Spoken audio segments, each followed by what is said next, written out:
Hi friends, my name is MD Saqib Iqbal. आज हम लोग 11th क्लास का एक और chapter the marriage of true mind the marriage of true mind यानी सच्चे मन का विवाह। सच्चे जिनका क्या नाम है? सच्चे मन का विवाह। सच्चे मन का विवाह का अर्थ है यानी कि दो वैसे प्रेमी जिनके दिलों में एक दूसरे के लिए प्यार हो। उस पर विलियम शेक्सपियर ने एक पोएम लिखी है जिसको हम लोग आगे पढ़ेंगे। उससे पहले उस पोएम के पढ़ने से पहले हम लोग विलियम शेक्सपियर के बारे में पढ़ते हैं, जो इंग्लिश की दुनिया में और कवि के रूप में बहुत ही ज़्यादा नाम कमाए हैं और इनकी बहुत सारी कविताएं हैं। तो हम लोग पहले विलियम शेक्सपियर के बारे में पढ़ते हैं। William Shakespeare was born in 1564 यानी विलियम शेक्सपियर का जन्म 1564 ईस्वी में हुआ एंड और डाइड इन 1616 यानी कि 1616 ईस्वी में इनकी मृत्यु हो गई। The greatest poet and play right, ये बहुत ही महान नामी जाने कवि एंड नाटक और नाटककार थे यानी कि नाटक लिखने वाले थे। इन इंग्लिश किस चीज़ों में? इंग्लिश में। यानी विलियम शेक्सपियर का जन्म 1564 में और मृत्यु 1616 ईस्वी में हुई और ये बहुत ही महान कवि और नाटककार थे और किस में थे? वो भी इंग्लिश में। Was the third of 8 children born to a globe maker in Stratford upon Avon in England. England में एक जगह है स्टार्टफोर्ड अपॉन एवन, उस जगह में ग्लोव मेकर यानी कि एक ग्लव्स बनाने वाले, दस्ताना बनाने वाले, जो हाथों में दस्ताना पहना जाता है ना, उसको कह रहे हैं कि दस्ताना बनाने वाले के ये बेटे थे और उस दस्ताना बनाने वाले के कुल 8 बच्चे थे। उन 8 बच्चों में ये तीसरे नंबर पे थे, है ना। यानी कि स्टार्टफोर्ड अपॉन एवन इंग्लैंड में एक जगह है, उस जगह में एक दास्ताना बनाने वाले के ये बेटे थे और उस दास्ताना बनाने वाले के कुल 8 बच्चे थे और उन 8 बच्चों में विलियम शेक्सपियर का नंबर कितना था? तीसरा था। आगे देखते हैं, कह रहे हैं कि he received little formal education. कहने का मतलब है कि इन्होंने बहुत ही कम शिक्षा प्राप्त की। कम शिक्षा प्राप्त का मतलब वो उतना ज़्यादा कॉलेज स्कूल गए नहीं, जो भी शिक्षा प्राप्त किए हैं वो घरों में ही किए होंगे या नॉर्मल स्कूल में किए होंगे, ज़्यादा इन्होंने पढ़ाई लिखाई नहीं की। At 18 he married Anne Hathaway 8 years his senior, और 18 वर्ष की उम्र में 18 वर्ष की उम्र में ही मैरिड एनी हैथवे, उनकी शादी एनी हैथवे से कर दी गई जो 8 साल उनसे बड़ी थी। यानी कि विलियम शेक्सपियर जब 18 साल के हुए तो इनकी शादी एनी हैथवे नाम की एक लड़की से कर दी गई जो विलियम शेक्सपियर से उम्र में 8 साल क्या थी? बड़ी थी। एंड और सून मूव्ड टू लंदन, और जल्द ही शादी करने के बाद ये लंदन मूव्ड कर गए यानी कि लंदन चले गए। विद इन फ्यू ईयर्स, कुछ वर्ष बाद ही, यानी कि शादी करने के कुछ वर्ष बाद ही ये कहाँ चले गए? यानी कि शादी करने के तुरंत बाद ये कहाँ चले गए? लंदन चले गए। विद इन फ्यू ईयर्स, और कुछ वर्ष बाद he was well known as a leading actor. He was well known as a leading actor, यानी कि कुछ वर्ष बाद ही ये बहुत ही ज़्यादा या बहुत ही वेल नोन का मतलब बहुत ही अच्छे जानकार के रूप में या प्रसिद्ध हो गए लीडिंग एक्टर, अग्रणी एक्टर के रूप में, एंड प्ले राइट नाटककार के रूप में। यानी कि शादी करके जब ये लंदन गए तो तुरंत कुछ ही सालों बाद इनको महान एक्टर और नाटककार के रूप में जाने लगा। हिज ग्रेट ट्रेजेडीज, इनकी कुछ ट्रेजेडीज है, ट्रेजेडीज कहते हैं जिसमें दुख के बारे में बयान किया गया हो, दुखी घटनाओं के बारे में बयान किया गया हो। तो इनकी कुछ महान ट्रेजेडीज इंक्लूड हैं जिनमें मेन है हैमलेट 1600 1602 यानी 1602 में, ओथेलो 1604 और किंग लियर 1605, सॉरी यहाँ पर हम लोग हैमलेट जो है 1602, ओथेलो 1604 और किंग लियर 1605 एंड मैकबेथ 1606, यानी कि इनकी कुछ महान या नामी जानी ट्रेजेडीज है जिनमें हैमलेट 1602 में, ओथेलो 1604 में, किंग लियर 1605 में एंड मैकबेथ 1606 में लिखी गई है। आगे कह रहे हैं ही रोट 154 सोनेट, इन्होंने कुल 154 सोनेट लिखे हैं। हाँ बच्चों, हम लोग सोनेट के बारे में पहले भी बता चुके हैं कि सोनेट जो होती है वो 14 लाइन्स की एक पोएम होती है जिसमें फर्स्ट 8 लाइन ऑक्टेव कहलाता है और सेकंड 6 लाइन सेसेस्ट कहलाता है। तो ये जो 154 सोनेट लिखे हैं ना, कुल विलियम शेक्सपियर ने कुल 154 सोनेट लिखे हैं। सम ऑफ देम, इनमें से कुछ sonnet are addressed to an attractive young man, एक आकर्षित युवा व्यक्ति को निर्देशित किया गया है, यानी कि एक युवा आकर्षित व्यक्ति के बारे में बताया गया है। यानी कि जो सोनेट कुल 154 सोनेट विलियम शेक्सपियर ने लिखी, उन 154 सोनेट में कुछ ऐसे सोनेट हैं जिनमें एक आकर्षित युवा व्यक्ति के बारे में बताया गया है। और वो जो युवा व्यक्ति है, आकर्षित व्यक्ति, उनके बारे में कह रहे हैं कि the earl of Southampton, earl कहते हैं उच्च सामाजिक पद पर जो होते हैं, यानी कि जो ब्रिटिश राज में जो उच्च सामाजिक पद पर होते हैं ना, उनको अर्ल बोला गया है।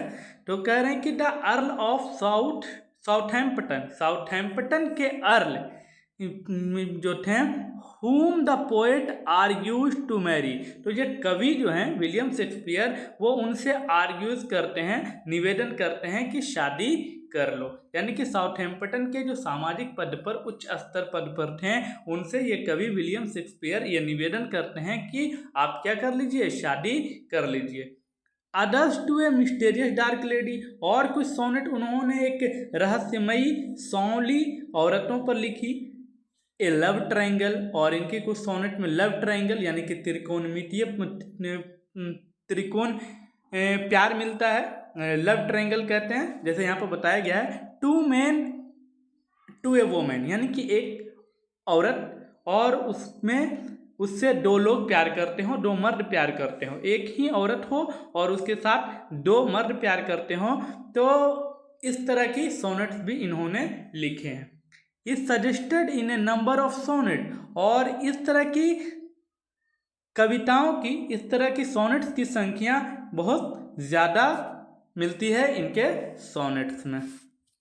आगे कह रहे हैं कि the marriage of true minds, जो हम लोग पढ़ने वाले हैं, सच्चे मन के विवाह, ये इनका 116 यानी कि 116वां सोनेट है, विच डिफाइंस, जो बतलाता है the nature of true love, सच्चे प्यार की प्रकृति को दर्शाता है, जो सच्चे प्यार की प्रकृति को दर्शाता है। यानी कि कुल मिलाकर हम लोग the marriage of true mind में विलियम शेक्सपियर के बारे में ये पढ़ें कि इनका जन्म 1564 और मृत्यु 1616 को हुई, और ये एक ग्लोव मेकर यानी ग्लव्स बनाने वाले के 8 बच्चों में तीसरे नंबर पे थे, और ये ज़्यादा पढ़े लिखे नहीं थे। और इनकी शादी एनी हैथवे से हुई, जो इनसे उम्र में 8 साल बड़ी थी। और इन्होंने कुछ ट्रेजेडीज लिखे जिनमें Hamlet, Othello, King Lear, Macbeth हैं, और ज़्यादातर ये सोनेट जो है वो एक युवा व्यक्ति के ऊपर लिखते थे, और कुछ रहस्यमयी सांवली औरतों पर लिखी, और खासकर इनकी कविताओं में लव ट्रायंगल मिलता था, जिसमें एक औरत और उससे प्यार करने वाले दो मर्द होते थे। इन पर उन्होंने कुछ कविताएं लिखी। The marriage of true mind जो हम लोग पढ़ने वाले हैं, ये इनकी 116वीं सोनेट्स है। अब इस सोनेट्स को हम लोग पढ़ते हैं और समझते हैं। The marriage of true mind, सच्चे मन का विवाह, सच्चे मन का विवाह। लेट, राइटर देखो क्या कहते हैं, समझिएगा, अच्छे से समझिएगा। Let me not to the marriage of true minds admit impediments. कह रहे हैं, यहाँ पर हम लोग रुकते हैं। देखो राइटर कह रहे हैं कि चलो अपने बारे में कह रहे हैं कि let me not to marriage of true minds, यानी कि सच्चे मन का जो विवाह है ना, एडमिट का मतलब स्वीकार करना और इम्पेडिमेंट का मतलब बाधाएं, इम्पेडिमेंट का मतलब बाधाएं। तो कह रहे हैं, राइटर कह रहे हैं कि जो सच्चे मन का विवाह होता है ना, जो सच्चे मन का विवाह होता है, इसमें जो बाधाएं आती है वो हम स्वीकार नहीं करते। देखिए इसको बढ़िया से समझिएगा।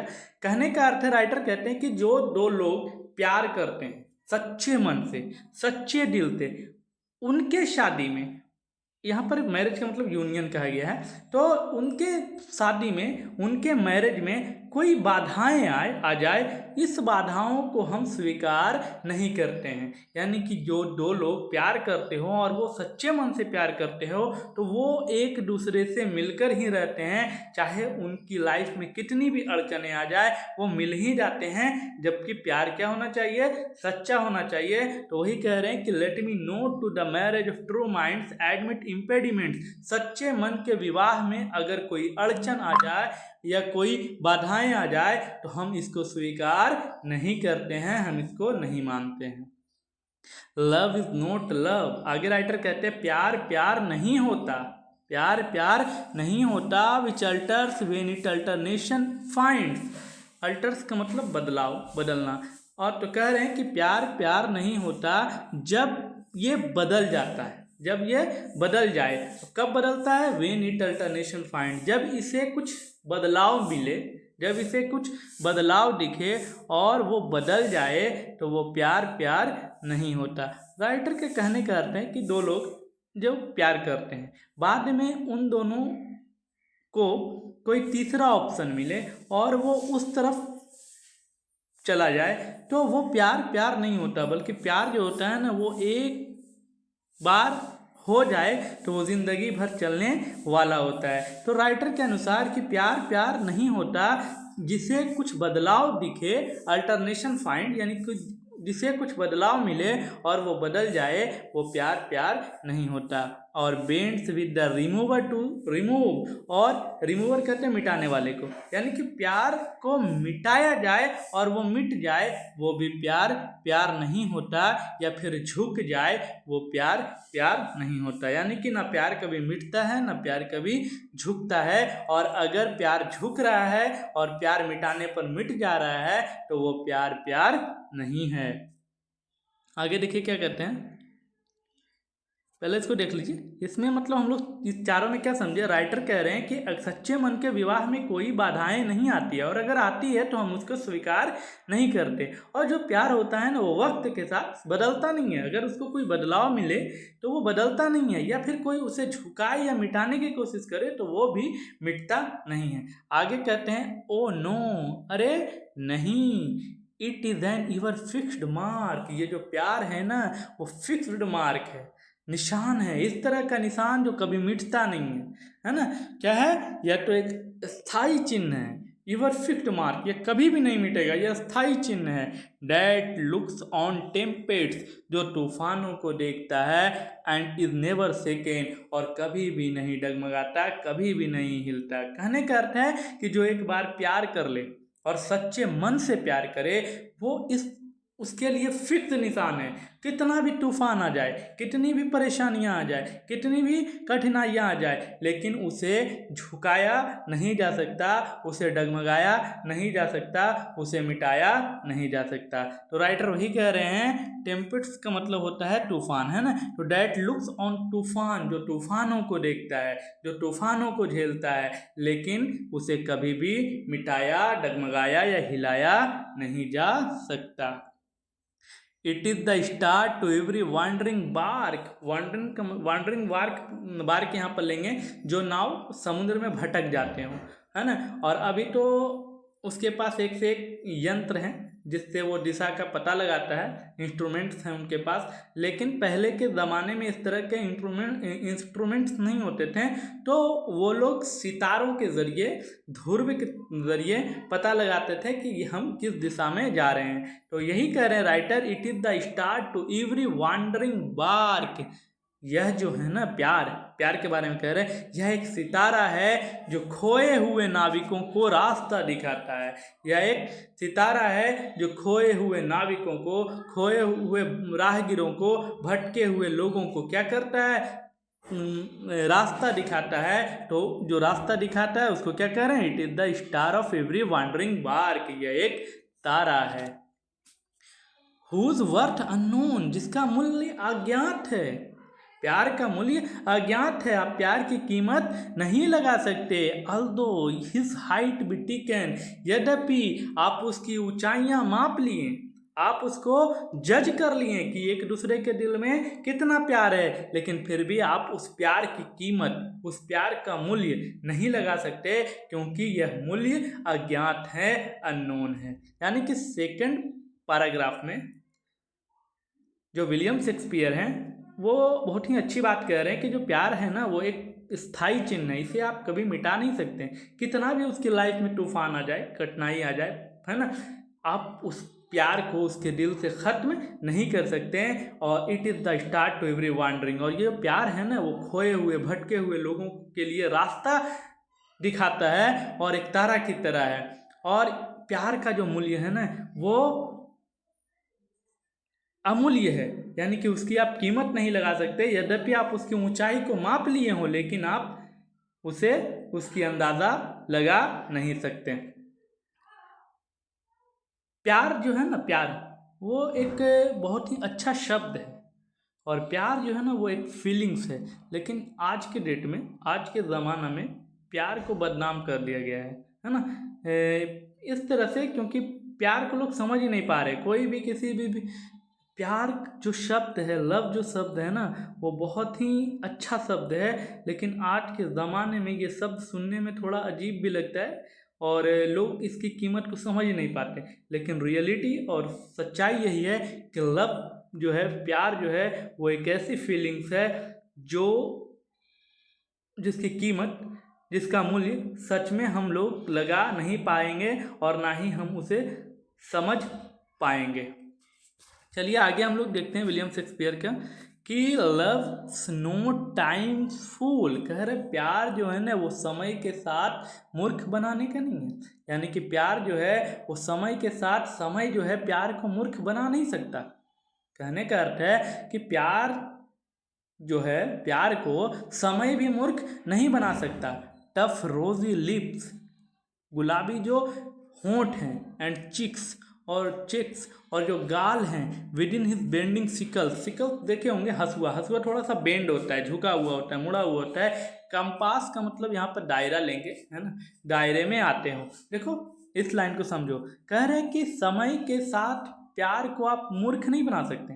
Tough rosy lips and cheeks within his bending sickle's compass come, जबकि जो गुलाबी होंठ हो, गाल हो, ये सब एक हंसिए की दायरे में आते हो। कहने का अर्थ है कि वक्त जैसे जैसे बढ़ता है, समय जैसे जैसे गुजरता है, जो होंठ है, गुलाबी होंठ, वो बदल जाते हैं, गाल जो है वो बदल जाते हैं, झुर्रियाँ आ जाती है बॉडी पे, गालों पे, और वक्त के साथ इंसान भी बदल जाता है, उसके बॉडी भी बदल जाती है, उसकी खूबसूरती भी बदल जाती है।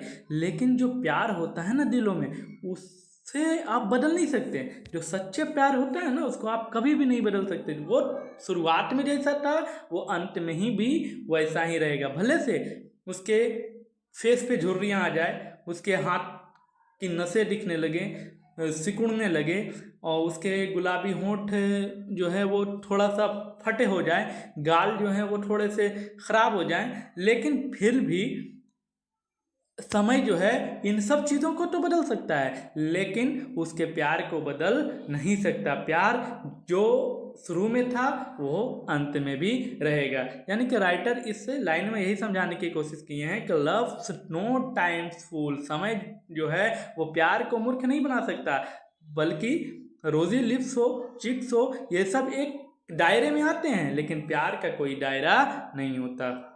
Love altars note with his bright hours and weeks, प्यार जो है ना घंटों हो जाए, सप्तों हो जाए, सालों हो जाए, महीनों हो जाए, उसके साथ प्यार बदलता नहीं है।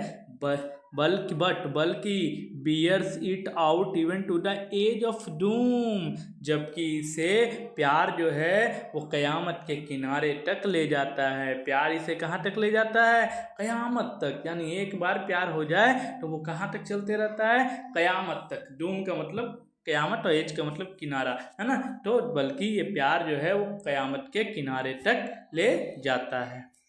आगे देखो राइटर कह रहे हैं इट दिस बी ईरर, कह रहे यदि हम ये सब जो चीज़ें बोले हैं प्यार के बारे में, जो हम आप लोगों को बताए हैं, अगर ये गलत है, it this be error and upon me proved, और अगर कोई हमें ये साबित कर दे या ये चीज़ें मुझ पर सिद्ध हो जाए कि हमने जो कुछ भी प्यार के बारे में बोला वो गलत बोला है या गलत है, इट नेवर राइट, तो मैं कभी भी नहीं लिखूंगा या मैंने कभी नहीं लिखा, नोर नो मैन एवर लव्ड, या ये भी हो सकता है कि किसी व्यक्ति ने कभी प्यार किया ही नहीं हो। कहने का अर्थ है कि राइटर ये कह रहे हैं कि ये सब चीज़ें जो हमने प्यार के बारे में आपको बतलाई, प्यार की जो हमने डेफिनेशन दिया, अगर ये सब क्या है गलत है, या आपने या किसी ने ये साबित कर दिया मुझे कि मैंने जो कहा वो गलत है, तो मैंने कभी ना लिखा और ना ही किसी व्यक्ति ने प्यार किया होगा। उम्मीद है बच्चों आपको ये सोनेट्स जिससे विलियम शेक्सपियर ने लिखा है समझ में आया होगा। मैं उम्मीद करता हूँ कि मैंने आपको अच्छे तरीके से समझाया। अगर आपको ये कविता समझ में आए तो ज़रूर आप हमें कमेंट करके बताएं, और